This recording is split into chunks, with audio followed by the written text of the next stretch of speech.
ทุกเพศทุกวัยเชิญบวชใจสร้างบุญ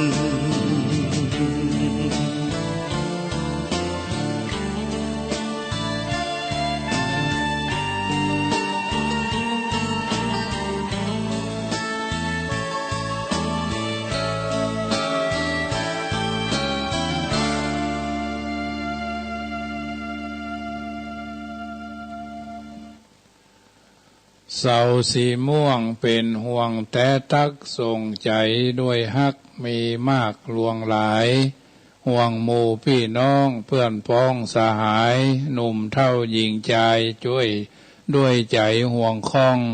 ขอเอาศีลธรรมน้อมนำปกป้องฮือสมใจปองดังกึศ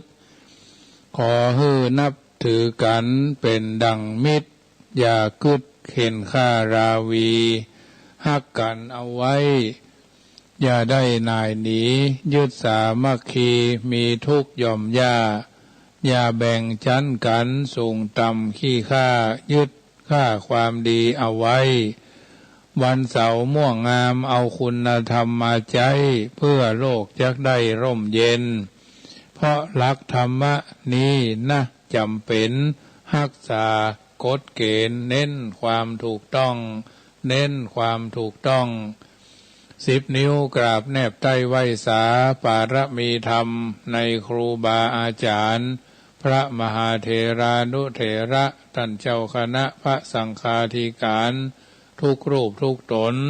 ขอความสุขความสวัสดีในธรรมะแห่งองค์สมเด็จพระสัมมาสัมพุทธเจ้าจงมีแก่บรรดาสาธุชนท่านผู้ฟังทุกท่านที่มีโอกาสเปิดวิทยุรับฟังรายการเสียงธรรมก่อนรับตาทางสถานีวิทยุเพื่อการศึกษาพระพุทธศาสนาและวัฒนธรรม FM ความถี่ 104.50 เมกะเฮิรตซ์วัดฝายหินตำบลสุเทพอำเภอเมืองจังหวัดเชียงใหม่เมตตาในท่านพระครูสมุวิสุวัตรวรกิโจท่านเจ้าอาวาสท่านผู้อำนวยการสถานีวิทยุแห่งนี้ถวายเวลาฮือตมาภาพพระมหาประสิทธมาภินันโทเจ้าอาวาสวัดจังกำประธานเผยแผ่ธรรมของคณะสงฆ์หน่วยอบรมประชาชนประจำตำบลมะกอกเบอร์โทรศัพท์06154765390615476539ได้น้อมนำเอาธรรมะสาระอันเป็นอรรถธรรมคำสอนมาเป็นปฏิพรให้บรรดาญาติโยมที่ฟังอยู่ทางบ้านเป็นประจำนำธรรมคำสอน 84,000 พระธรรมขันธ์เอาท่านทั้งหลายก็รังสรรค์เลือกสรรเอาสิ่งที่ดีที่เป็นมังคละที่เป็นจะเป็นนะมาอุเอิญเจริญพรให้บรรดาญาติโยมที่อยู่ทางบ้านฟังกันแล้วก็จะได้นำไปเป็นประทีปธรรมในการดำเนินชีวิตพอมีหลักยึดหลักประพฤติของเฮาท่านทั้งหลายอยู่เป็นประจำเมื่อพระกันแล้วก็จะได้กราบพระไหว้พระตามสมควรแก่เวลาเกิงชั่วโมงแรกก็จะได้ไหว้พระสวดมนต์เข้าเฝ้าองค์สมเด็จพระสัมมาสัมพุทธเจ้าเกิงชั่วโมงหลังก็จะเป็นธรรมะเป็นปฏิพรไปตามลำดับพร้อมแล้วกราบ1กราบ2กราบ3กราบ4กราบ5อะระหังสัมมาสัมพุทโธภควาพุทธังภควันตังอภิวาเทมิกราบสวากขาโตภควตาธัมโมธัมมังนัมมัสสามิกราบสุปฏิปันโนภควโตสาวกสังโฆสังฆังนามามิกราบมาตาปิโตคุณังอหังวันตามิกราบคุณูปการีวันตามิกราบกราบพระพุทธกราบพระธรรมกราบพระสงฆ์กราบระลึกถึงคุณพ่อคุณแม่กราบระลึกถึงคุณของครูบาอาจารย์ ซึ่งเฮาท่านทั้งหลายก็ทราบกันดีว่ามีกุลมีก้าอยู่ในตัวของแต่ละยุคแต่ละสมัยฉะนั้นทั้งอกตั้งใจสมาทานแก้ว5โกฏากเนอ นะมา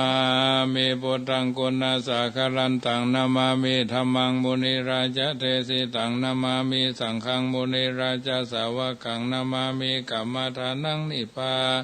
นาเทกโมปะยังนะมาเมกัมมทานาทายกาจริยังนิพพานามคุเทสกังนัจจโยโนพันเตอจักมายถาภเรยถามุระเหยถาอากุสเลเยมะยังพุทธาธรรมสังฆากัมมฐานังกัมมฐานาตายกาจริยสังฆเทสุ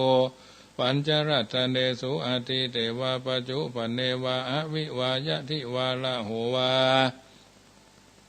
กายเยนวาวาจายะวามนาสาวาปะมะทังวาอากาลวังวาอากาสิมหา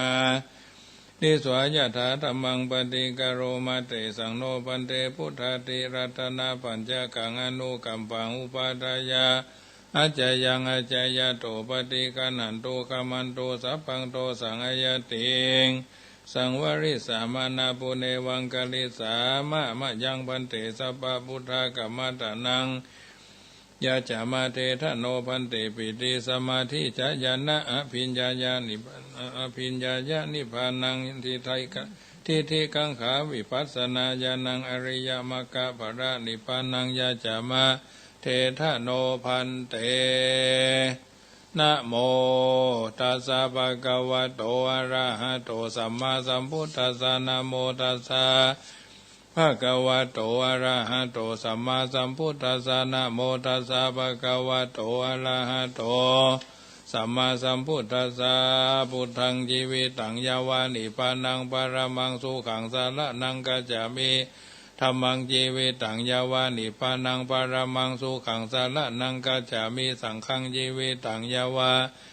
นิพพานังสารนังกัจจามิทุติยัมปิพุทธังชีวิตังยาวานิพพานังสารนังกัจจามิทุติยัมปิธัมมังชีวิตังยาวานิพพานังสารนังกัจจามิทุติยัมปิสังฆังชีวิตังยาวานิพพานังสารนังกัจจามิตติยัมปิพุทธังชีวิตังยาวานิพพานังปรมังสุขังสารนังกัจจามิทุติตติยัมปิสังฆังชีวิตังยาวานิพพานังสารนังกัจจามิพุทโธสัพพัญญูตยาโนธัมโมโลกุตโลนาวะสังโฆมะคะภรโตจะอิเจตังรัตนะทะยังเอตัสสะอนุภาเวนะสัพพะอันตรายโยวินาสันตุโนปิปิโสภะคะวะอะระหังสัมมาสัมพุทโธวิชาจารณะสัมปันโนสุขโตโลกวิทูอนุตตโลปุริสธรรมสารติสัทธาเทวมนุสสานังพุทโธภะคะวะติสวากาโตภะคะวะตาธัมโมสันติติโกอากาลิโกเอหิปัสสิโกโอปนายิโกปัจจตังเวทิตาโพวินโยหิติสุปฏิปันโนภะคะวะโตสาวกสังโฆอุจุปฏิปันโนภะคะวะโตสาวกสังโฆยายะปฏิปันโนภะคะวะโตสาวกสังโฆสามิจิปฏิปันโนภะคะวะโตสาวกสังโฆยติทังจตาลิปุริสายุคานิอัฏฐปุริสาภุคลาเอสะภะคะวะโตสาวกสังโฆอาหุนายโยปะหุนายโยตักขินายโยอัญชลีการณิโยอนุตรังปุญญเขตังโลกัสสติวันนี้วันเสาร์เนาะยะโตหังภาคิเนอลิยายะจติยาจโตนาภิชานามิสันจิจาปนังชีวิตาวโรเปตาเตนะสัจเจนะโสติเตโหตุโสติคาปัสสะสังสาเลสังสารันตานังทภะทุกขวินาสเนสัตตาธรรมเมจะโพชังเคมาลเสนะปมาติโนพุทธิตวาเยปิเมสัตถาวิภาวามุตตะมุตโมติภาวามุตตะกะมุตตะกุตตะมาอาชาติงอาชาอาชาลาพญาทิงอมตังนิพยังคตาเอวมาทิคุณโนเปตังอเนกาคุณาสังฆหังโสสะทันจะอิมังมันตังโพชังคันตัมภนามาเห พ่อจังโคสติสังขโตธรรมานังวิจโยตถาวิริยัมปิติปัสสติพ่อจังคาจะตถาปเรสมาตุเปกาพ่อจังคาสติเตสัพพทัสสินามุนินาสัมมาทัคขตาภาวิตาภาหุลิกาตาสังวัตันติอภิญญายานิปานายะจะโพธิยาเอเตนะสัจวะเจนะโสทิเตโหตุสัพพตาเอกัสสมิงสัมมาเยนะโถโมคคัลลานันจกัสสะปังกิราเนทุขีเตทิสวาโพธิเสทุขีเตทิสวาโพชังเคสัตตเทสยิเตจตังอภินันทิตวารโรคามุนจิงสุตังคะเนเอเตนะสัจวะเจนะโสติเตโหตุสัพพตาเอกทาธรรมราชาปีเครัญเยนะพิปิริโตจุนทัตถิเรนะตัญเยวะพานาเปตวนาสาทลังสัมโมทิตวะจะอาปาทาตัมหาวุธาสีฐานาโสเอเตนะสัจวะเจนะโสทิเตโหตุสัพพตาภหินาเตจะอาภาธาตินันนัมปีมาเหสีนังมกาหตากิเลสวะปัตตานุปัฏฐิธรรมตังเอเตนะสัจวะเจนะโสทิเตโหตุสัพพตาบทกรณียเมตตาสูตรเนยัสสานุภาวะโตยะขาเนวัฏเสนติพิงสันนังยัมหิเจวานุยุนชันโตรตินทิวามาตันติโตสุขังสุปฏิสุโตยะปาปังกินจินาปัสสติเอวามาทิคุโนเปตังปริตันตามพนามาเหกาลานิยมัตตะกุสะเลนะยันตังสันตังปัทังอภิสเมจะสะโกหุโจจะสุหุโจจะสุวาโจจะสมุทุอนาติมานิสันตุสโกจะสุภโรจะอปกิโจจะสันลาหูกาวุติสันตินทริโยจะนิปโกจะอปคโภคุเลสุอานานุขีโทนาจะคุตังสมาจะเลกินจิเยนะวิญญูปะเรอุปวัฏยุสุขีโนวะเขมิโนโอนตุสัพเพสัตตาภวันตุสุขิตตาเยเกจิปนาภูตติตาสาวาทาวาราวะอนาวาเสสาธิคาวะเยวะมหันตาวะมัชฌิมารัสกาอนุกาตุลาทิฏฐาวะเยจะอธิฐาเยจะทุเรวะสันติอวิทุเรภูตาวาสัมภเวสีวาสัพเพสัตตาภวันตุสุขิตตาเยเกอนาปโรปรังนิกุเพธานาติมัญเยทากถาจินังกินจิปยโรสนาปฏิฆาสัญญานัญญมัญญาสัตุกามิชัยยามัตตายาฐานิยาพุทธังอายุสาเอกาพุทธามนุระเกเอวัมปิสัพพะพุทธสุมาณาสัมภาวันเยอปะลิมานังเมตัญจสัพพโรกัสสมิงมานาสัมภาวันเยอปะลิมานังอุทังอโรจติริยัญจาสัมปะทังหะเวรังอสัมปะทังติถันจารังนิสิโนวาสัญญาโนวายาวัตสาวิกตามิโตเอตังสติงอติตายาพระมาเมตังวิหารังอิตามาอุติตินจาอนุภาคมาสีละวาทัสเนนะสัมปันโนกะเมสุวินัยเกตังนาหิจตุกปะสยังปุณณเรติติการณียเมตสุตังสัพพสีวิสัจตินังทิปมันตากตังวิยะยนาเสติวิสังโฆลังเสสัญจาปิปริสยัง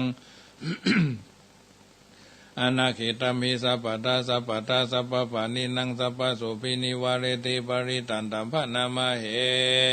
วิรูปะเกหิเมเมตังเมตังเอราปะเถหิเมจัปปยาพุเตหิเมเมตังเมตังกันหาโคตมาเกหิจาปาทะเกหิเมเมตังเมตังทิปาทะเกหิเมจตุปะเทหิเมเมตังเมตังปะโอปปะเทหิเมมามังอปาทะโกหิงสิมามังหิสิติปาทะโกมามังจตุปะโตหิสิมามังหิงสิปะหุปะโตสัพเพสัตตาสัพเพปานาสัพเพพุทธาจักเกวาราสัพเพพัทธานีปัสสันตุมากินจีปะปะมาฆะมาอภะมาโนปุโธอภะมาโนธัมโมอภะมาโนสังโฆปะมานะวันตานิสิริงสัปปานิอาหิวิจิกาสตาปฏิอุณานาพิสราภูมุสิกากัตตาเมละขากัตตาเมปริตาปฏิกามันตุพุทธานิโสหังนะโมภะคะวะโตนะโมสัตตานังสัมมาสัมพุทธานังขันธปริตังยันตุนิมิตังอวามังกลันจะโยจามานาโปสกุณาสัสสะโตปะปะกะโหตุโสปินังอากันตังพุทธานุภาเวนะวินาสเมนโตยันตุนิมิตังอวามังกลันจะโยจามานาโปสกุณาสัสสะโตปะปะกะโหตุโสปินังอากันตังธัมมานุภาเวนะวินาสเมนโตยันตุนิมิตังอวามังกลันจะโยจามานาโปสกุณาสัสสะโตปะปะกะโห ตุสุปินนังอากันตังสังฆานุภาเวนะวินาสเมนโตสวดไหวสวดคุณลอมเนอติปิโสภะกวามือข้าพระเจ้ามี10 นิ้วตั้งหวังคิ้วกายเกษาข้าพระเจ้าขอไว้คุณพระพิตาคือพ่อมี21คุณพระมารดาคือแม่มี12คุณนางโพศพเข้าสุขเข้าสารมี39คุณพระพุทธเจ้ามี56คุณพระสัทธรรมเจ้ามี38คุณพระสังฆเจ้ามี14คุณอาจารย์เจ้ามี10คุณกรรมฐานเจ้ามี8คุณไฟ4คุณลม7คุณอากาศ10คุณแม่ธรณี21คุณแม่คงคามี12คุณอัคขระมี33คุณศีล5มี11คุณศีล8มี12คุณศีล10มี21คุณปาติโมกข์สังวรศีลมี227คุณอรหันตามีมรรค4ผล4นิพพาน1เป็นเก้าคุณอสวาสคุณนิสวาสคุณพระวิหารเจ้า84,000 ขันธ์คุณพระมหาชินาถาเจ้าทั้งมวลมี84,000 ดวงจูงมาเป็นซอยประดับกายาแห่งข้าพระเจ้าอันบริสุทธิ์ผ่องใสเมื่อข้าพระเจ้าจักดับจิตและเสี่ยงชีวิตสังขารในปีใดเดือนใดนาทีใดวินาทีใดดังอันก็ดีขออาราธนาพระคุณเจ้าทั้งมวลจงมาปิดประตูจตุละอบายทั้งสี่ขอพระคุณเจ้าทั้งมวลจงมาเปิดประตูเนรปานแก่ข้าพระเจ้าแด่เตอะนิพพานปัจจโยโหตุโนนิจจังไหวเทวตูตั้ง5เนออาหัมปีโคมหิจติธรรมโมจติอนาติโตหันทาหังกันดยานังกะโลมีกาเยนะวาจามะนาสาเทวตูตยามาหังอาหัมปีโคมหิจะลาธรรมโมจะลังอนาติโตหันทาหังกันดยานังกะโลมิกาเยนะวาจามะนาสาเทวตูตยามาหังอาหัมปิโคมหิพยาธิธรรมโมพยาธิงานาติโตหันทาหังกันดยานังกะโรมิกาเยนะวาจามะนาสาเทวตูตยามาหังอาหัมปิโคมหิมายาอาจะทุกโขธรรมโมทุกโขอนาติโตหันทาหังกันดยานังกะโลมิกาเยนะวาจามะนาสาเทวตูตยามาหังอาหัมปิโคมหิมะลานะธรรมโมมะลานังอนาติโตหันทาหังคันละยานังกะโลมิกาเยนะวาจามะนาสาเทวตูตยามาหังต่อไปก็ไหว้คุณไหว้พระ ปารมี9 ชั้นปารมี30ทัศของครูบาเจ้าสลีวิจัยเนอสวาธุสวาธุพระปัญญาปารมี30ทัศสวาธุพระปัญญาปารมีวัดแวดล้อมวิริยาปารมีออมระวังดีศีลปารมีบังหอกบังดาบเมตตาปารมีผ่าแป้ตั้งปืนด้านหน้าปารมีเป็นผืนดั่งต่ออุเบกขาปาละมีก่อเป็นเวียงสัจจาปาละมีแวดระวังดีเป็นไม้ตายคันตีปาละมีกายเป็นนอกเป็นดาบบังหน้าไม้และปืนไฟอธิตาหน้าปาละมีพันดาบไปทุกแห่งแข่งแข่งแห้งแห้งป่าฝูงหมู่มันพีทางภายเพศทุกตะวีพบที่ปังภายนี้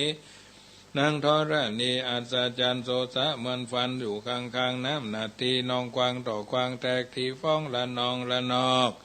กลายเป็นเขาตอกดอกไม้ถวายปู่จาพระแก้วแก่นได้สตันพระพุทธังจงมาภายโบสถ์อนุญาตโทษโพดผู้คาแต่ดีแม่ธรณีออกมาฮีดมวยผมอยู่ที่ธาตุช้างให้คายขจังงาสับทินพลน้ำนาทีลงพัดพายคอจังพายหักตบเต้าพญามารห้องอ่าวปูนโกกาบย่อคืนกาบย่อมือคืนตูนหัวใส่เกาผู้คานีเล่าได้จีว่าลูกศิษย์พระพุทธเจ้าผู้มีโบนสมปานอันมากนักพระพุทธเจ้าจึงตั้งพระปัญญาปาละมีไว้เก้าจันตั้งไว้ตั้งนาก็ได้เก้าจันตั้งไว้ตั้งหลังก็ได้เก้าจันตั้งแต่หัวแผ่วตีนก็ได้เก้าจัน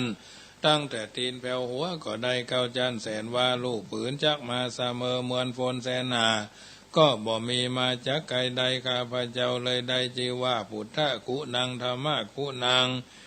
สังฆกุนังพุทธอินตาธรรมะอินตาฆะอินตาอัสสหแม่ธรณีผู้อยู่เนื้อน้ำผู้อยู่กำแผ่นดินกันคาใดละลึกคือถึงหาคุณพ่อคุณแม่ โกนโคบาอาจารย์โกนบาแก้วเจ้าทั้งสามภาคการคือโกนบาพุทธโกนบาธรรมโกนบาสงฆ์โกนแดดโกนฝนโกนน้ำโกนลมโกนไฟโกนกุศลเจ้าก็ดีโกนนางอุตตลาเจ้าก็ดีโกนมาเจกาเจ้าก็ดีโกนแม่ธรณีเจ้าก็ดีจงมาสัมพิทักษ์รักษาคุ้มครองตั้งกำนาและกำลังยังตนตัวแห่งผู้ฆ่าตั้งแต่ที่ฆ่ากาละยามนี้วันนี้ค่ำคืนนี้และต่อไปนี้จิ้มแด่เธอปุตโตปุตตังรักษาธัมโมธัมมังรักษาสังโฆสังฆังรักษาพุทโธพุทธังกันหะธัมโมธัมมังกันหะสังโฆสังฆังกันหะพุทโธปกปิดธรรมะธัมโมปกปิดสังโฆมิจฉิตสวาหะสวาหายา ต่อไปก็สวดอิติปิโสถอยหลังติวากะพระโทพุทธังสานุตมะวะเตถาสัทธิราสามะธรรมรสิละสริปุโรตะนุตอะทูวิกะโรโตกะสุโนปันสัมนะระจาจาวิโทพุทธสัมมาสัมหังระอะวากะภาโสปิติอีต่อไปก็สวดมนต์แผ่พายายบุญเนอะซึ่งเขาก็ได้ทำบุญสร้างบารมีอย่างมาเป็นจะเป็นนะถึงวันแผ่ทายายบุญเพื่อเขาเข้าใจในสิ่งต่างๆเหล่านี้ว่าสิ่งต่างๆเหล่านี้เขาทำได้แผ่พายายบุญไปอันใดอันหนึ่งก็ถือว่าเป็นบุญเป็นกุศลที่เขาได้สร้างเสริมเพิ่มเติมกันมาอยู่เป็นประจำแล้วว่าแต่ละวันนั้นเป็นจะใดตั้งอกตั้งใจตั้งน้อมจิตน้อมใจว่าบุญกุศลที่เขาได้ทำเขาได้เสริมเขาได้เพิ่มเดี๋ยวฮับสายก่อนเนาะเจริญปอนเจ้าภาษาเจ้าพระอาจารย์จะถามว่าลืมถามว่าพอดีลูกสะใภ้มาโทรมาถามว่าแม่ปีนี้ปีมาเติมปีวอกมันปีชงอีเจ้าทำแล้วเนาะปีในอิทธิพลละตาเจ้าเดี๋ยวทำมาจัดรายการกันได้กันเนอะจ้าอ้าวแผ่พายยายบุญเนอะญาติโยมบางคนพวกก็บอกฮู้เนาะว่าจัดรายการขอโทรเข้ามาจำเป็นต้องห้ามโทรเป็น2 สาย 3 สายก็ขอสุมาภัยเนอะแผ่พายยายบุญเนอะยังกุศลาบุญญารายสีนี้เวลาอย่างนี้นามีมาผู้คาทั้งหลายจุใหญ่น้อยใจยิงฟังน้ำฟังธรรมแล้วสวดมนต์พุทธคุณธรรมคุณสังฆคุณกระทำได้แล้วจะขอถวายเป็นธรรมสวนานิทรงไปหาเทพาเทวดาอันรักษาวัดวาคามาเขตสีมาเกหะสถานบรรจองเตาตกเหนือออกไตเขตแดนที่ข้าพระเจ้าอยู่ไกลอันรักษาอย่างตนไม่ลูกขามูลลาภาพาตาแดดเดิมคุณงุ่นแปลงไฟป่าไม้ด่านดอยดงอากาศาวิมานทรงสอกามะวาจาราตัวทั้งโคงถึงรอดเสียงจุองค์สี่เท้าเรียบเล็งลงภายแผ่คือส่วนบุญตาลมะขาวานพระภูบาลจอมเจื้องเงาอินตามุจูบุญนะอย่างนี้นาฝากเมื่อหาน้อมเนตรนาจื่นเจยโจมพับแถวดวงดงพรมมาหน่อพระเจ้าเมตไตรถ้าวายยืนไว้ฝากลงมาตั้งไอสวนราชาเทพดาตนท่านท้าเวสสุวรรณยคากันทพะหมู่กุมพันพุทธนาคน้ำหมู่นาคีปลายลุ่มพื้นพัทวีสัตตัวใหญ่น้อยจืนยินดีนางนาไทยทอดหลัดนี้จำจิไว้มันมัดเมียนมันเมียดไว้ยอหมายตานดังวงวานจุมพี่น้องจุติห้องขาดสันดานพ่อแม่จันลูกหลานเลนฝูงเอาอารมณ์มิ่งม้วยพายแผ่ด้วยเทิงตันตั้งครูบาอาจารย์ญะเจ้าตนสั่งสอนทำเชียนจากแล้วร่วงไกการาชครูปัญญาวจิลาขินองค์การสวนดอกบานไม่แต่เดิมทีกันจนะเมืองแปรสืบมามีพ่อเขาตั้งลูกขาโมระทวายยื่นน้อมทวส่วนวายบุญเทิงลอดเสียงอย่าไกลกาฝูงเผามิดข้าวเครือใยลงแผ่ดันอบายวิตขาดซ้ำแผ่สูญหายเขาและน้ำแผ่อาภาบุญอย่างนี้นาฝากไปหาบุญหันตันต่อนารีบเร็วปัน นำสู่ห้องถึงสวรรค์พันที่ร้ายสู่ทางดีถึงสัมปติมีลายมากไหลเหลื่อมแทงเตื่อมสมปานนพประคาดเก่าประการเวียนแวดกังคุบเบียนควีเตียวร่วมห้องสู่ระสู่รีลาดวงวิ่งพ้นแล้วอย่าได้บานตั้งทิศอาจารย์อังการพายแผ่ถึงรอดเจิงจูปุดพัดสุขเสาราหูอย่าได้ถูกต้องเตียวร่วมห้องฝ่ายสันดานจะตุรงคารทั้งสี่ประการแม่นตัวใดหากมาปานบังเกิดเคาะเยื่องสัตถลูลบเรียกเว้นอย่าลาวีนำโจกแล้วได้ถึงสลีลุบลาบล้วนจุนเจยบานอายุมันอยู่ยืนนานหายโศกเสียงจุตนจุองจุผู้จุคนจุใหญ่น้อยใจยิงนั่นจุงจักมีเตี้ยงแท้ดีลีแด่เตอต่อไปก็แผ่เมตตาเนออิมายะธรรมานุธรรมปฏิปฏิยาพุทธังปูเจมะอิมายะธรรมานุธรรมปฏิปฏิยาธัมมังปูเจมะอิมายะธรรมานุธรรมปฏิปฏิยาสังฆังปูเจมะ อิทังโนปุญญาภาคังราชาทีนันจะสัพพสัตตานังเทมะข้าพระเจ้าขอส่วนอุทิศส่วนบุญกุศลที่ได้สวดทิยายพุทธคุณธรรมคุณสังฆคุณในเย็นวันเสาร์นี้ให้แก่พ่อแม่ปู่ย่าตายายครูอุปชาอาจารย์ญาติมิตรทั้งหลายท่านผู้มีพระคุณพ่อเกิดแม่เกิดผู้มีบุญคุณทุกท่านทุกองค์ทุกคนและถวายเป็นพระราชกุศลแต่พระบาทสมเด็จพระวชิรเกล้าเจ้าอยู่หัวและพระบรมวงศานุวงศ์ทุกพระองค์องค์สมเด็จพระสังฆราชผู้เป็นประมุขของพระศาสนาพร้อมทั้งคณะรัฐบาลผู้บริหารประเทศเขตแดนโดยเฉพาะจังหวัดลำพูนเชียงใหม่เชียงรายแม่ฮ่องสอนเจ้ากรรมนายเวรเจ้าภูมิพรีแม่ทอนางแม่ธรณีนางพระแม่โพธิ์ศพพระยายมราชท้าวจตุโลกบาลทั้งสี่ศัตรูหมู่มารพูดผีปีศาจทั้งหลายตลอดจนเทพพระบุตรเทพธิดาทุกองค์ขอจงมาอนุโมทนาในส่วนบุญส่วนกุศลที่ข้าพระเจ้าทั้งหลายได้บำเพ็ญแล้วนี้สัตว์ทั้งหลายที่มีความทุกข์อยู่ขอให้พ้นจากความทุกข์สัตว์ทั้งหลายที่มีความสุขอยู่ก็ขอให้มีความสุขขึ้นไปด้วยกันทุกท่านทุกคนทุกตนเทินขอส่วนบุญกุศลนี้จงเป็นอุปนิสัยเป็นปัจจัยนำส่งให้ข้าพระเจ้าทั้งหลายทั้งชายและหญิงได้บรรลุมรรคผลนิพพานในเวลาอันไม่ช้าไม่นานอันหนึ่งขอให้ข้าพระเจ้าทั้งหลายจงประสบแต่ความสุขความเจริญมีอายุมั่นยืนยาวมีความเฉลียวฉลาดมีความสามารถแคล้วคลาดจากพยันอันตรายทุกวันนั้นเถิดเอาละญาติโยมแผ่เมตตาตามสมควรแก่กาลเวลาน้ำธรรมคำสอนที่ได้ยินได้ฟังแล้วก็มอบเป็นประทีปแก้วส่องหนทางเฮาท่านทั้งหลายอยู่เย็นเป็นสุขปราศจากทุกข์ถึงสุขอันไพบูรณ์ทุกคนทุกท่าน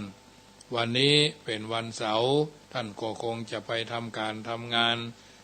ใกล้ไก่ในบ้านก็ดีทั้งนี้ทั้งนั้นก็แล้วแต่จังหวะโอกาสและเวลาที่เฮาท่านทั้งหลายได้มีความรับผิดชอบในหน้าที่การงานทั้งใหญ่ทั้งน้อยทั้งใกล้ทั้งไกลทั้งยากทั้งง่ายนะเพราะฉะนั้นบางทีบางครั้งก็จำเป็นจะต้องไปร่วมด้วยช่วยกันนะเพื่อให้สิ่งต่างๆเหล่านั้นสำเร็จไปด้วยดีนะอยู่ด้วยร่วมด้วยช่วยกันในการที่จะสร้างสรรค์พัฒนาสิ่งต่างๆเหล่านี้เป็นไปได้อย่างสบายทั้งนี้ทั้งนั้นถือว่าเอาทุกคนมีความรับผิดชอบร่วมกันเนาะ ในหน่วยงานองค์กรทั้งนี้ทั้งนั้นเรื่องของการดำเนินชีวิตของเฮาท่านทั้งหลายนั้นจำเป็นจะต้องทำให้มันสม่ำเสมอบางเทื่อบางครั้งต้องการความมั่งมูลตุนเต้าต้องการความสบายเกิดขึ้นแต่มันก็บ่เป็นไปดังปรารถนาบางทีบางครั้งอยู่ในสังคมอาจจะมีความอิจฉาริษยานะอันว่าความอิจฉาริษยาหรือความอิจฉาตาร้อนคนโบราณสั่งลูกสอนหลานว่าความอิจฉาตาร้อนนี้ไม่ดีไม่ควรไปอิจฉาตาร้อนใครอันเพิ่นมีจะไปใครได้อันเพิ่นอยากได้จะไปดูถูกดูแคลนควรอนุโมทนายินดีต่อเขาอย่างทำนองนี้แสดงว่ามีความเข้าใจในคำเหล่านี้เป็นอย่างดีอิจฉาในคำพระใช้ว่าอิสาอิจฉาเป็นคำที่อู้กันแต่ภาษาพระเป็นว่าอิสานะอ่างสระอิสอเสือสระอาสองสอเสือสองตัวสระอาอิสาความริษยาความบ่อยากได้คนอื่นได้ดีความบ่อยากจะให้คนอื่นได้ดีกว่าตัวเก่านิสัยที่หันเขาได้ดีแล้วทนอยู่บ่ได้เป็นจิออดจิแอดงองอดงอแงดไผ่งามตัวเก่ากว่าตัวเก่าก็บ่ได้ไผ่รวยตัวเก่าก็บ่ดีไผ่ล่อตัวเก่าก็บ่ได้ถึงบ่ได้กำแล้วเป็นงุดงิดงุ่นง่านพ่อบ้านก็ว่าถูอันแฟนไอ้น้องนี่จัดงามสู่ย่ำไปอยู่กับมันเหียเนี่ยถ้าว่าพอใจถ้าพอใจว่าสู่แฟนไอ้น้องนี่ก็จัดรอมึงสู่ย่ำไปอยู่ด้วยมันเหียเนี่ยคือบ่ยอมรับความจริงในสังคมทั่วไปมีมาเมินละเรื่องเหล่านี้ความอิจฉาและก็อิสานี่นะงุ่นง่านอารมณ์พร่านไปยังบ่จบด้วยนะพ่อบ้านบางคนแม่บ้านบางคนไปบ้านยังไปต่อแถมอยู่นะยังไปเรื่องนี้ยาวไปยังไปแถมอยู่เพราะฉะนั้นส่วนมากมันก็จะเกินอยู่กับคนที่ประเภทเข้มทั้งหลายนะเข้มหรือฟิวขาดนะอิจฉานี่เป็นอุปกิเลสนะเป็นเครื่องเศร้าหมองใจคือเมื่อเกิดขึ้นแล้วก็ทำให้ใจเศร้าหมองขุ่นงัวงองอดงอแงดเข้านอนก็เป็นสะดุดชุดชัดเกยอู้เกยจาก่อนเป็นงออย่างขี้เดืออย่างไส้เดือนถูกเสียมนะเป็นงออย่างนั้นบางครั้งก็เกิดปะทุขึ้นเป็น2 วัน3 วันเพิ่นถึงบอกว่าขี้เกียจมักขม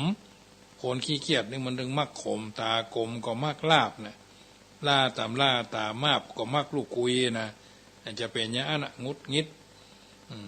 เกิดงุดงิดงุ่นง่านบุบตีเข้าของเสียหายเนี่ยหาเนาะปิดประตูรถบ่มปิดประตูเงินบ่มนะสัตว์บกสัตว์บะย่างเฮือนอย่าบนเดินพาเลทหรือไม่ก็ไปลงหาเรื่องลุกลานคนที่สามารถทำได้ทดแทนการที่ไปทำกับคนที่ตัวอิจฉาเช่นไปลงที่ผัวไปลงที่เมียไปลงที่ลูกไปลงกับคนเฒ่าคนแก่ไปลงกับพ่อกับแม่ล่าไปลงกับหมูหมากาไก่เครื่องใจไม่สอนก็มีบ่มนะหรือลงที่บริวารลูกน้องเพราะเมื่อใจงุดงิดงุ่นง่าน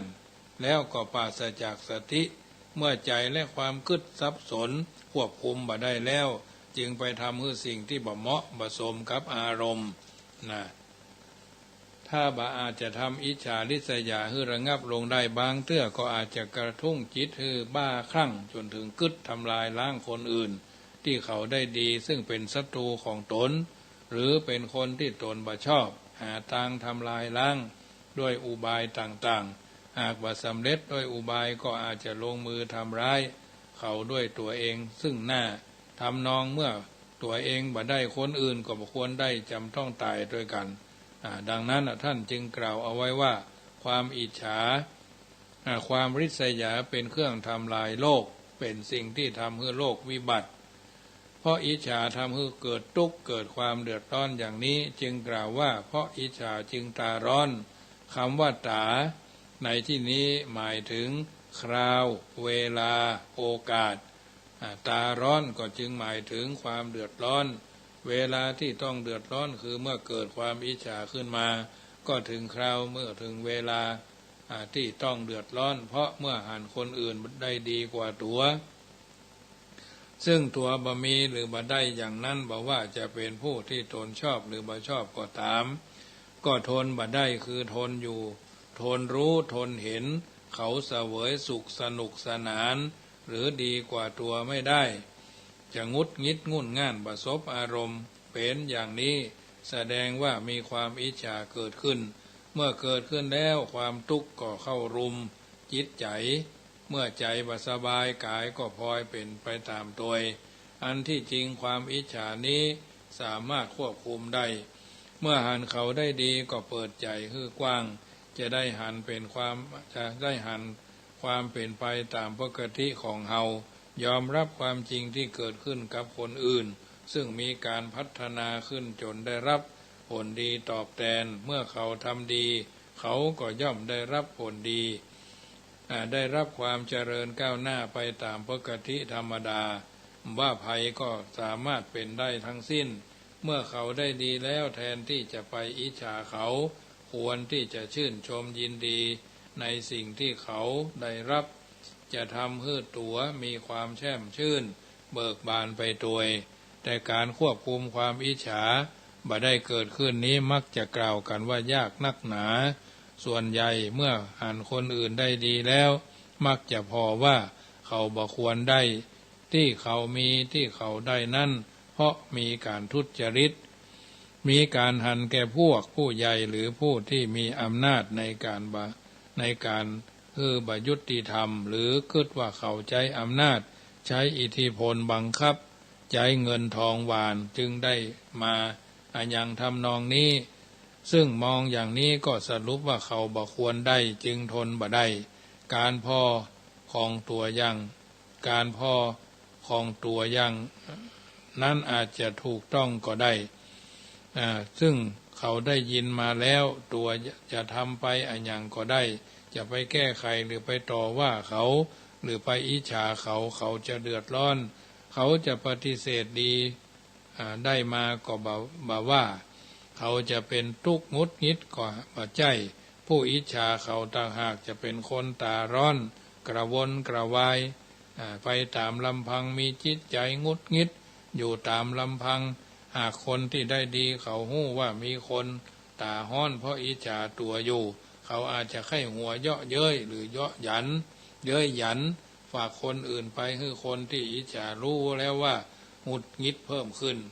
แล้วเรื่องอย่างจะไปอิจฉาเขาทำไมและบ่อาจจะยินดีกับเขาได้ก็นิ่งเฉยเสียทำเป็นบ่ฮู้บ่ชี้เสียก็บ่ต้องไปมีอย่างมากึดค้างอยู่ในใจแต่ถ้าทำบ่ได้มีเงื่อนไขมีข้ออ้างมากมายแล้วไปอิจฉาเขาก็รีบภาวะตาร้อนข้างเดียวโดยมีโดยที่ไผก็ช่วยอย่างบ่ได้มิใช่เฉพาะคฤหัสถ์เท่านั้นที่มีความอิจฉาแม้กระทั่งพระสงฆ์ครั้งพุทธกาลก็มีอย่างเหลือเชื่อมีความอิจฉาริษยาที่เจ้าบ้านไปดีกับพระรูปอื่นเกิดว่าการพอข้ามตนเองเป็นบาหันความสำคัญของตัวไปกระทำกับพระบ่ได้ก็หันไปเล่นกับเจ้าบ้านอู้จากระทบเจ้าบ้านที่มีอุปถัมภ์ตัวเจ้าบ้านก็ต้องปล่อยไปเมื่อพระสงฆ์ลงโทษก็กลับไปขอโทษเจ้าบ้านแต่บ่กล้าเข้าหาเจ้าบ้านทำตัวให้เดือดร้อนต้องเปิ้งพระโดยกันไปช่วยออกหน้าซึ่งขอโทษเจ้าบ้านได้เป็นบทเรียนที่ชีวิตที่สำคัญมีความอิจฉาริษยานั้นหากเกิดขึ้นแก่ไผก็เดือดร้อนมีเรื่องเล่าว่าในเมืองมัชชิกาสันหนกรมีคฤหัสถ์บดีท่านหนึ่งชื่อว่าจิตตคฤหบดีวันหนึ่งท่านจิตตคฤหบดีนั้นหันพระมหานามเถระผู้เป็นองค์หนึ่งในพระปัญจวัคคีย์เที่ยวบิณฑบาตอยู่ในเมืองเกิดศรัทธาเลื่อมใสในอิริยาบถของพระมหานามะในสมณะสารูปของพระคุณท่านจึงรับบาตรแล้วนิมนต์ไปฉันที่บ้านเมื่อพระเถระฉันเรียบร้อยได้นิมนต์ให้ท่านแสดงธรรมฟังในขณะที่ฟังธรรมเทศนาจิตตคฤหบดี ทรงจิตไปตามกระแสธรรมได้บรรลุโสดาปัตติผลเป็นผู้มีศรัทธามั่นคงในพระรัตนตรัยต้องการที่จะทำบุญให้ยิ่งขึ้นไปจึงถวายส่วนอัมพาตกะวันของตนแด่พระเถระเพื่อสร้างเป็นวัดเมื่อพระเถระรับแล้วก็ดำเนินการสร้างวัดเป็นสังฆารามวัดนั้นเมื่อสร้างเสร็จแล้วได้ชื่อว่าวัดมัชชิกาสันนะวัดมัชชิกาฉันวัดมัชชิกาสันเป็นวัดที่ใหญ่โตเป็นสถานที่เปิดไว้สำหรับผู้เจ้ามาจากทิศทั้งสี่โดยมีพระสุธรรมเถระเป็นเจ้าอาวาสองค์แรกท่านพระสุธรรมเถระเป็นช่างก่อสร้างได้รับบิณฑบาตที่บ้านจิตตคฤหบดีเป็นประจำจิตตคฤหบดีมีความศรัทธาและไว้ใจพระสุธรรมเถระนักเมื่อนิมนต์พระสงฆ์หรือเชิญผู้ใดไปวัดที่จะบอกพระเถระก่อนนั้นบ่มีต่อมาพระเถระหลายรูปโดยการเช่นพระสารีบุตรพระมหาโมคคัลลานะพระมหากัจจายนะพระอุบาลีพระอานนท์พระราหุลได้เที่ยวจาริกเรื่อยไปจนถึงมัชชิกาสันหนครจิตตคฤหบดีทราบแล้วข่าวก็ดีใจได้ไปหาพระเถระทั้งหลายที่พักแล้วนั่งหน้าที่สมควรข้างหนึ่งพระสารีบุตรได้กล่าวธรรมีกถาแนะนำจิตตคฤหบดีให้หันแจ้งให้สมาทานให้อาถรรพ์ให้ร่าเริงเป็นที่ปราบปลื้มใจของคฤหบดีเป็นอย่างยิ่งจึงได้กราบนิมนต์พระเถระกับพระสงฆ์ทั้งหมดไปฉันเข้าที่บ้านของตนในวันรุ่งขึ้นเมื่อท่านรับแล้วก็กราบลาไปที่วัดของตนนิมนต์พระสุธรรมเถระไปฉันที่บ้านโดยกันพระสุธรรมเถระคิดอย่างน้อยใจว่าโอ้แต่ก่อนท่านจิตตคฤหบดีประสงค์จะนิมนต์พระหรือเชิญผู้ใดต้องมาบอกเฮาก่อนบัดเดี๋ยวนี้ท่านคฤหบดีบอกเฮาก่อนไปนิมนต์พระมหาเถระอาคันตุกะเป็นการข้ามหน้าเฮาแสดงว่าลบหลู่เมินเฉยบ่พอใจในตัวเฮาจึงเกิดอารมณ์โกรธบ่พอใจในจิตตคฤหบดีอ่านว่าบ่เอาใจใส่พระอาคันอ่านว่าไปเอาใจใส่พระอาคันตุกะมากกว่าตนจึงซึ่งตนยอมบ่ได้จึงบ่ยอมรับนิมนต์เรื่องนี้ญาติโยมต้องย้อนมาพอปัจจุบันวันนี้พระเจ้าพระสงฆ์ในเมืองพระเจ้าพระสงฆ์นอกเมืองก็มีความคิดแตกต่างกันเป็นส่วนใหญ่บางทีบางครั้งก็จะเป็นส่วนน้อยที่หันคอยเนาะเตือเจ้าภาพเพิ่นจะนิมน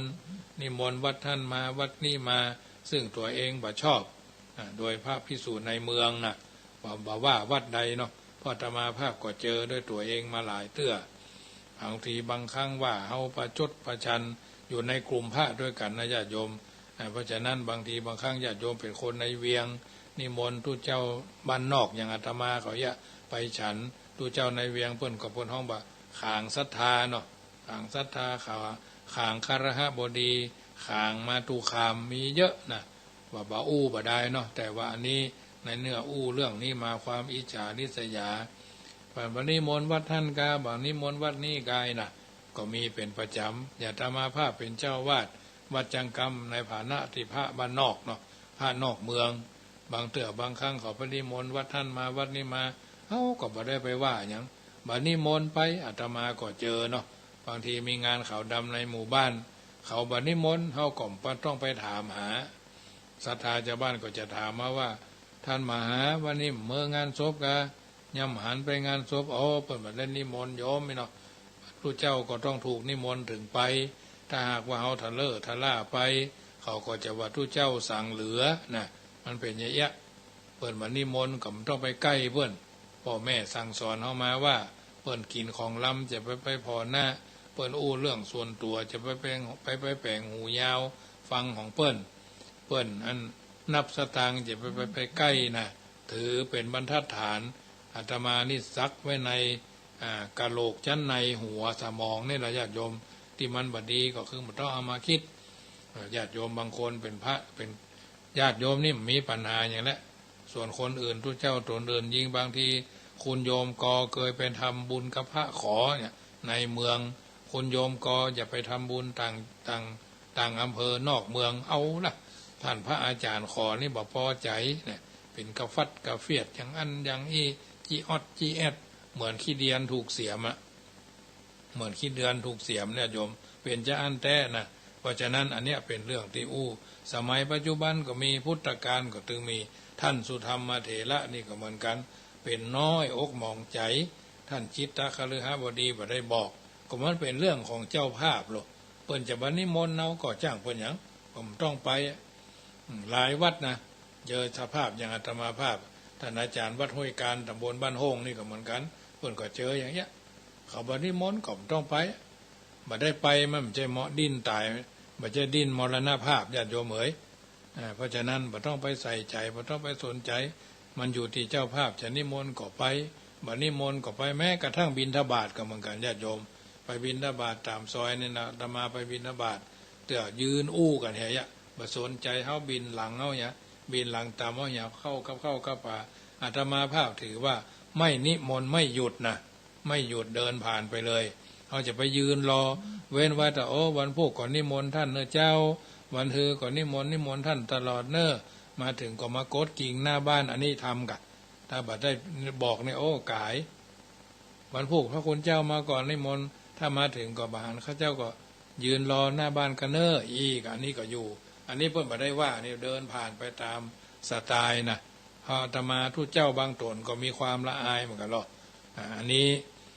เป็นเรื่องที่นำมาอู้เอิญเจริญพรเนอะทุกเจ้าญาติโยมขางทุกเจ้านะในที่สุดท่านสุธรรมเถระก็กล่าวสิ่งสำคัญที่ขาดไปคือจิตตหบดีมาต้อนรับนิมนต์คือเข้าไปนั่งพระสุธรรมปฏิเสธว่าบัดนั่งจะออกไปบิณฑบาตแล้วเดินดูอาหารที่เขาจัดไว้เมื่อหารอาหารและสิ่งของอันประณีตมากมายก็ทนดูบ่ได้ยิ่งเกิดความอิจฉาริษยาแค้นใจนักขึ้นจึงกล่าวเสียดสีท่านคหบดียังขาดความสำคัญยังขาดความสำคัญไปอย่างหนึ่งท่านบดีก็ถามขึ้นว่าขาดอะไรยังพระสุธรรมเถระบอกว่าขาดขนมแดกงา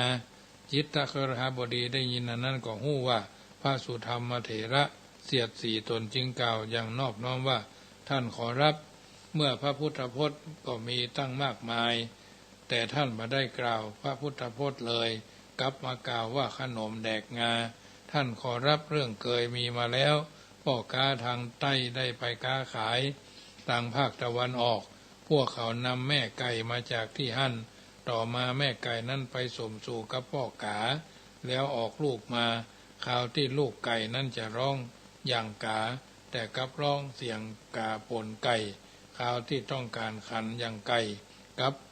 ขันออกมาเป็นเสียงไก่ปนกาฉันใดก็ฉันนั่นแลเมื่อพระสุพุทธพจน์มีมากมายพระคุณเจ้ากับบ่าอู้อย่างว่า กลับไปอู้ว่าขนมแดกงาพระเถระได้ยินนั้นก็โกรธลืมตัวบอกคหบดีว่าคหบดีอย่ามาด่าอาตมานั่นเป็นวัดของท่านอาตมาบ่อยู่แล้วแม้คหบดีจะทัดทานเพื่อให้อยู่ต่อไปก็บ่ยอมได้เดินทางไปเมืองสาวัตถีเข้าเฝ้าพระพุทธเจ้าแล้วกราบทูลเล่าเรื่องที่ตนกับคหบดีอู้กันพระพุทธเจ้าก็ทรงสดับแล้วทรงตำหนิพระสุธรรมเถระอย่างยืดยาวว่าทำไม่เหมาะไม่สมไม่ควรมิใช่กิจของสมณะไม่ใช้ไม่ได้ไม่ควรทำจิตตคฤหบดีเป็นอุบาสกผู้มีศรัทธาเลื่อมใส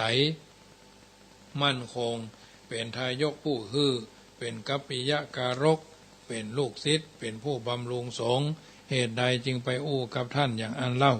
การทำเช่นนี้บ่เป็นไปเพื่อความเลื่อมใสของปวงชนที่ยังบ่เลื่อมใสเลยจากนั้นก็ทรงรับสั่งให้ทรงทำปฏิสารานียธรรมนะปฏิสารานียธรรมคือการให้ระลึกถึงความผิดแก่เธอเธอไปขอโทษจิตตคฤหบดีเสียจึงจะพ้นโทษพระสุธรรมเถระบากหน้าปิกไปที่มัชชิการสันดนครก็ละอายเก้อเขินบักล้าเข้าไปหาจิตตคฤหบดีเพื่อขอโทษจึงกลับไปยังเมืองสาวัตถีอีกพระสงฆ์ถามพระสุธรรมว่าได้ขอโทษจิตตะหรือยัง พระเถระบอกว่ายังเลยยังจึงไปกราบทูลเล่าเรื่องแห่งพระพุทธเจ้าพระบรมครูทรงทราบล่วงหน้าอยู่แล้วว่าพระสุธรรมบกาขอโทษจิตตคฤหบดีแต่ทรงต้องการให้สุธรรมเถระผู้กระด้างด้วยทิฏฐิมานะคลายทิฏฐิมานะลงด้วยการเดินทางไปกลับ30 โยชน์จึงไปด้วยตัวเอง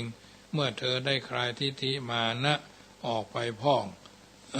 แล้วปิกมาจึงเรียกเธอมาแล้วตัดสอนเธอว่าธรรมดาสมณะไม่ควรทำมานะความถือตัวและความริษยาว่าวิหารของเฮาที่อยู่ของเฮาอุบาสกของเฮาอุบาสิกาของเฮาญาติคนโยมคนนี้เป็นของฉันโยมคนนั่นเป็นของฉันเพราะเมื่อสมณะทำอย่างนั้นเหล่ากิเลสมีความริษยามานะเป็นตัวจันไรก็จะเกิดขึ้นสมดังพุทธภาษิตบาลีว่าอสันตังภาวะมิจฉายะภูเรกขารันจะภิกขุสุอาวาเสสุจะอิสริยังอิติภารัสสะสังกโปอิสามาโนจะวัตตันติเป็นต้นจึงนำมาอุเอิญเจริญพรบรรดาญาติโยมสาธุชนได้ยินได้ฟังเพื่อเป็นนิทัศนะอุทาหรณ์เรื่องปาฏิสารานิยธรรมกัมมขันธกะวินัยปิฎกและเรื่องสุธรรมเถระภารวักอัตถกถาธรรมบทนำมาอุเอิญเจริญพรบรรดาญาติโยมสาธุชนได้ยินได้ฟังตามลำดับมาก็ขอประกาศอนุโมทนากับบรรดาญาติโยมที่ร่วมทำบุญกันมาหลายท่านซึ่งตะวานี้ก็มีโยมแม่เพิ่นฝากปัจจัยมาทำบุญเนาะหมายมีโยมแม่จันฟองสิงห์ทองพร้อมลูกหลานบ้านปากแกเนาะฟ้าห้ามร่วมทำบุญต้นเพชร300เข้าล้นบาท100แม่นวลใจเรือนพร้อมครอบครัวบ้านปากแก153หมู่5ปากแกทำบุญผ้าป่า100อุทิศหาพ่อปันใจเรือนผู้ล่วงลับไปแล้วและแม่เพชรนภากันทรักษาพร้อมลูกหลานถวายต้นเพชร300เข้าร่นบาท100แม่นวลใจเรือนพร้อมด้วยครอบครัวทำบุญต้นเงิน100 บาทแม่นวลใจเรือนทำบุญอาหาร100 บาททำบุญต้นเพชร300 บาทแม่นวลใจเรือนนี่นะแล้วก็ทำบุญต้นทอง200 บาทแม่นวลรัชนีพร้อมด้วยหลานทำบุญกล่องเพชร300ผ้าป่า100เข้า